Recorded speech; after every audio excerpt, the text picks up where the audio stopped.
Hey, it's Megan.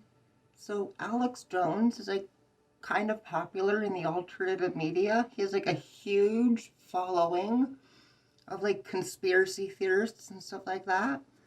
And like Alex Jones was recently just ordered to pay from the courts like almost $1 billion for his conspiracy theories about Sandy Hook, trying to call it a hoax.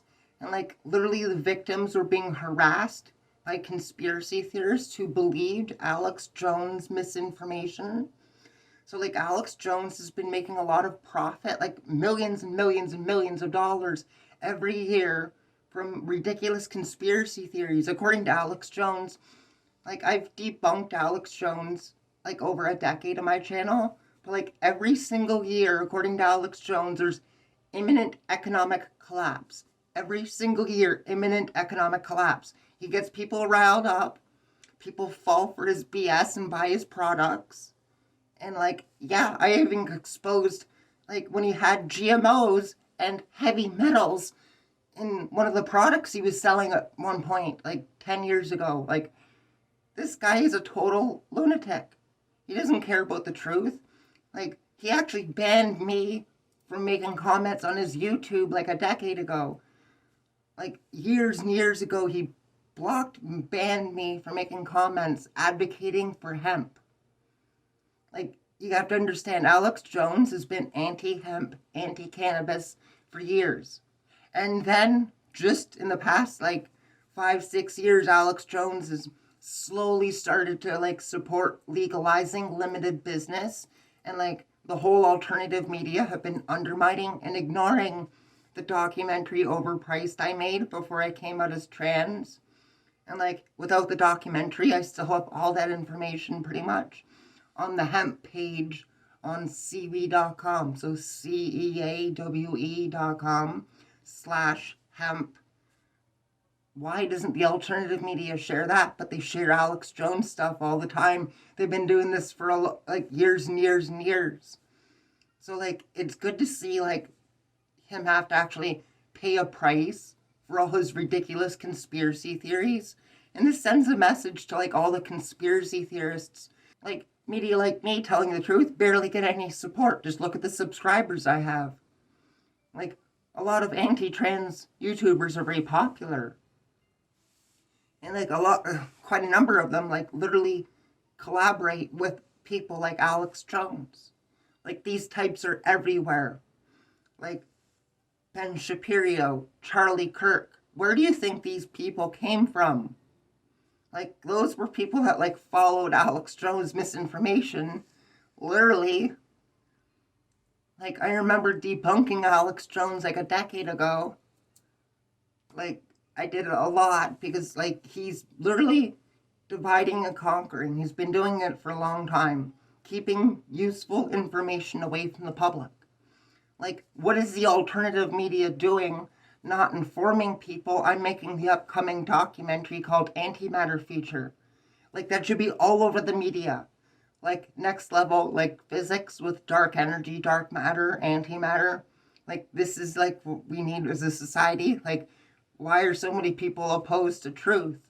Like, it almost looks like the truth movement. Like, the alternative media call themselves a truth movement. It seems like a rigged, like, pyramid scheme almost, like a bunch of scam artists who have been selling scams and misinformation for decades are still making lots of money selling misinformation, like literally confusing people, getting people all riled up about like they'll take something that you can't prove and turn it into a conspiracy.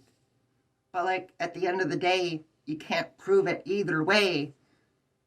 So like that's kind of like the information like these type of sociopaths like use a lot of times to like get people divided against like others. Like Alex Jones is like literally trying to blame Democrats and the left for the court case. Like it's such a joke. He just can't accept what the courts say. Like what is the alternative media doing spreading so much misinformation? A lot of alternative media are anti-trans. They're spreading anti-trans misinformation. They're getting popular. They're making money. People like me telling the truth and everything. Do you think I'm making money off this? No, I'm not. The truth is literally being suppressed. I've literally been shadow banned on various social media platforms while anti-trans misinformation isn't. It's being promoted. On Facebook, for example, like, why would Facebook put a fact check on some of my posts that are like, they're not even, the fact checks are like bullshit. They even admit that like the original post that I shared was true. But like one little slight thing is like, with the income tax thing, like, think of this. The anti-trans misinformation, like millions of Facebook posts aren't being fact-checked. But like, I get a post fact-checked sharing about how people didn't have to pay like a tax on the income they earned before 1910. The fact-check even admitted that people didn't. And there was no income tax before then. But like, apparently during the Civil War, some people, like rich people, paid a tax. The average person didn't. So like, the intent of like the post that was shared, it's like, it's technically true. Why is there a fact check on that, but there's no fact checks on all the anti-trans misinformation? Like, Alex Jones has so many anti-trans followers, it's something funny. Like, there's people literally profiting off of misinformation. But now the courts have decided that Alex Jones has to pay like almost $1 billion. So this is like the motivation for making those videos spreading misinformation. There's a lot less of that now. It's like, if you do things, there's consequences for your actions. If you spread lies that cause harm to another person, like it's defamation, there's like laws with that, like, hello, like,